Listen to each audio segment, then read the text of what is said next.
Earlier this year, my family decided on incorporating fresh milk or wholemeal flour in our baked goods.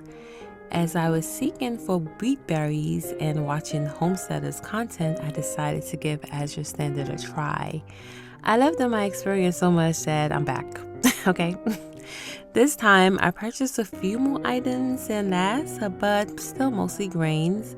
So let me show you what I got and my plans for them. So I bought some buckwheat groats. I honestly love buckwheat pancakes. It gives us a break from wheat all of the time, and I've been missing having buckwheat, so I decided to get some.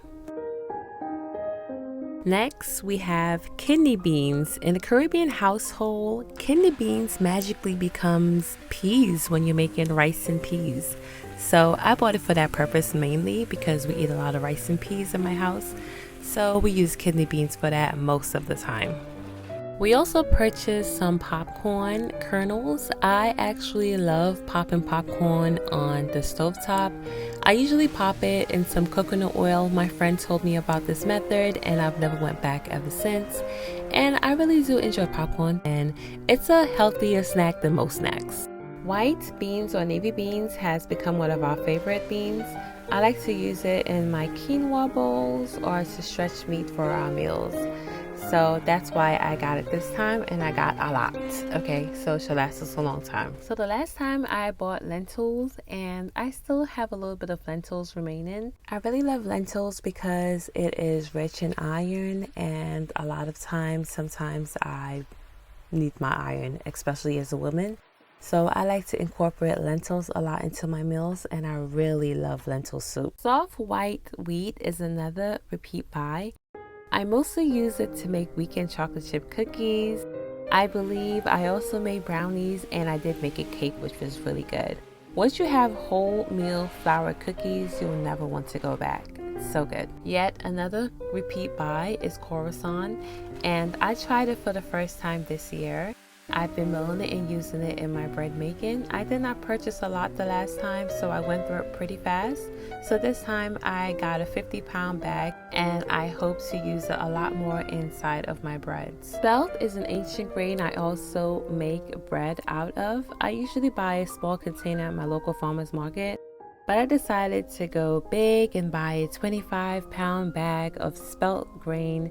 And we enjoy spelt and honey bread, and I hope that this could last us for an entire year. I also got einkorn grain. I'm interested in this wheat because it was never hybridized, and I am excited to use it in my sourdough bread and my pastas. Some other things that I purchased were barley malt for my bagels, rolled oats, which will last us forever, sunflower seeds, which I bought to mostly put into my granolas.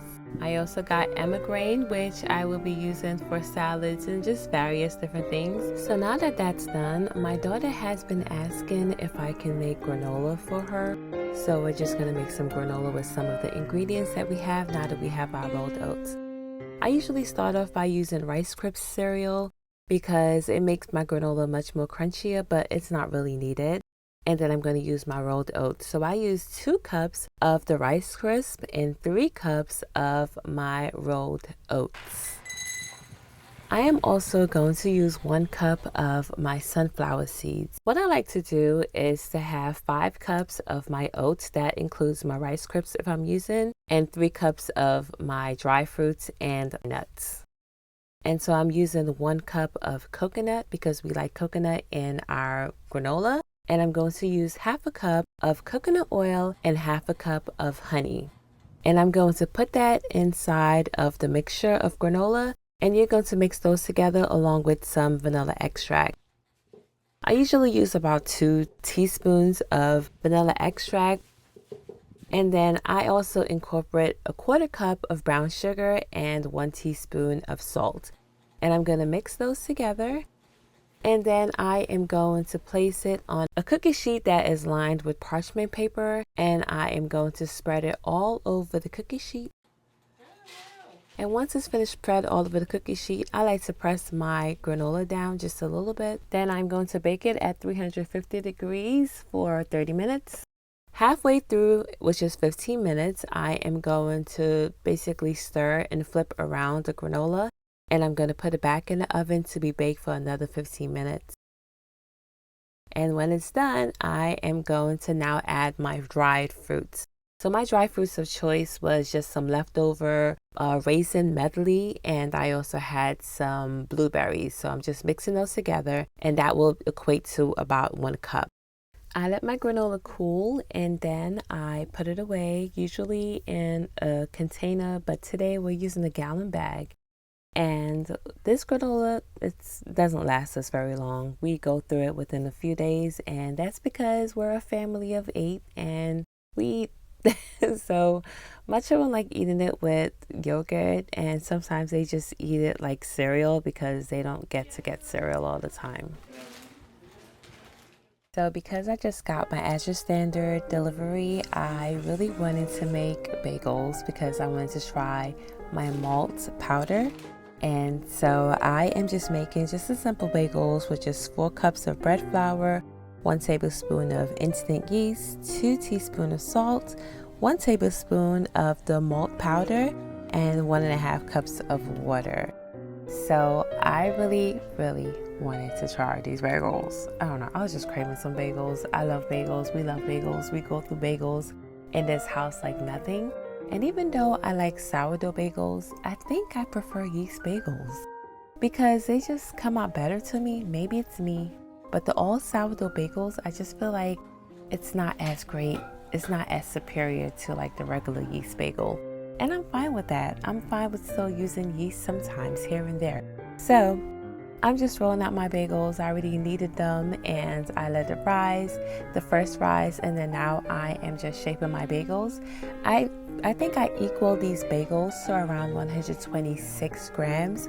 I use my scale because I like to make sure that my bagels are even, and if I leave it up to my eyes, I will fail every single time. So I just roll my bagels out. I usually like to stick my hands in between and then roll my bagels, and then I put them on the sheet and I let them rise again for the second time and puff up.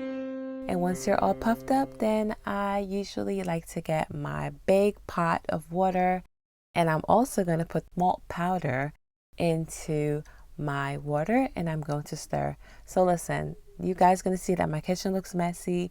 I was just finished making dinner by the time these bagels were ready. So this is what happens. This is a realistic view of what my kitchen looks like. When it gets busy, it gets messy and things are happening. So hey, I hope that you guys understand that. So anyways, I go along and I boil my bagels for 1 minute on each side, 1 to 2 minutes on each side. Then I'm using the egg wash, which is just egg whites with 1 tablespoon of water. Just beat it together and then you're going to use that to brush it all over your bagel. You can bake it this way or you could put whatever toppings, whether poppy seed or sesame seed on top. I choose sesame seed this time. And I'm going to bake these bagels at 425 degrees Fahrenheit for 20 to 25 minutes. And these are what the bagels look like. I just wanted to show you guys real quick my Azure Standard haul, and I also wanted to show you what I did the first time that I got them because I was so excited. So anyways, I will see you guys in the next one. Hope to see you soon. Bye.